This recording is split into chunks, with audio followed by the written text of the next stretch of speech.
bank konvensional. Oke, ini sangat menarik Ya. karena banyak yang sangat Ya. vokal di luar sana untuk bilang ini haram. Ya, mohon maaf, kalau saya pribadi mengatakan bahwa ada salah satu ulama dari Mesir dan itu bisa dikatakan ulama rujukan dunia saat ini, gitu ya, yaitu Syekh Ali Jum'ah. Syekh Ali Jum'ah itu kemarin ke Indonesia, dapat sekitar 5 hari kemarin. Itu beliau berpandangan bahwa setelah beliau mempelajari sedemikian rupa berbagai keilmuan ekonomi dan lain sebagainya, akhirnya beliau sampai, dan itu beliau pelajari selama puluhan tahun. Bahkan pernah beliau bercerita, kitab yang beliau miliki itu ada sekitar 80.000, Bang Timothy. 80.000 kitab referensi. Waktu Said Usamah mengatakan, iya kitabnya Syekh Ali Jum'ah ada sekitar 30.000. Dibantah, enggak, kitab saya ada 80.000. Gitu.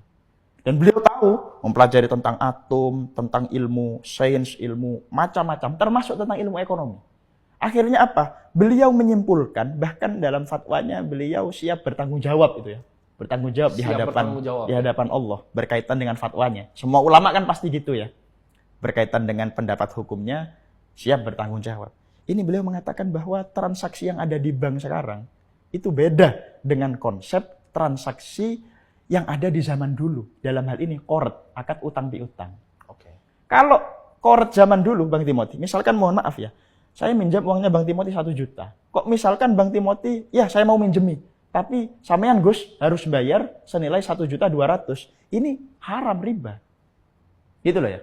Lah sedangkan konsep bank sekarang itu beda dengan konsep perseorangan. Karena melibatkan lembaga. Gitu ya. Yang mana dalam lembaga keuangan ini ada karyawan yang butuh dihidupi. Misalkan ada sewa gedung, ada biaya listrik, dan lain sebagainya. Lah ini nggak bisa kalau misalkan uang 1 juta, balikinnya 1 juta. Gitu loh ya. Ini menurut Syekh Ali Jum'ah tadi. Makanya saya berani bertanggung jawab di hadapan Allah bahwa hukum transaksi di bank itu bukan lagi riba. Bukan lagi akad qard, akad utang piutang yang mengandung riba. Tapi apa? Ini merupakan akad tamwil. Istilah Arabnya itu tamwil. Tamwil ini pengembangan keuangan gitu. Ini bukan pendapat saya ya maksudnya. Saya hanya mengutip pandangan dari salah satu ulama terkemuka yang mengatakan bahwa itu tadi. Bahwa transaksi misalkan di bank kita transaksi utang piutang. Ini beda dengan konsep transaksi utang yang dulu kita lakukan, Bang Timothy. Karena kita lakukan cuma melibatkan 2 orang saja. Saya pinjem, ya otomatis harus mengembalikan nominal yang sama tanpa ada pamrih apapun.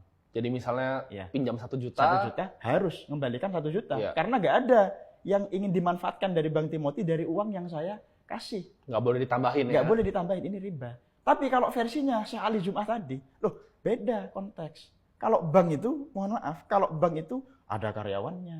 Ya kan ya? Ada sewa gedungnya. Ada yang harus dihidupi. Ada yang harus dihidupi dan lain sebagainya. Maka apa? Maka transaksi yang transaksi konvensional dulu sama yang sekarang cenderung berbeda. Atas dasar itu beliau mengatakan karena sudah ada perbedaan dari segi tasawur, penggambarannya, maka akhirnya beliau memfatwakan kalau transaksi di bank hukumnya adalah boleh. Maka berdasarkan hal ini, kalau memang bank konvensional itu adalah hukumnya boleh,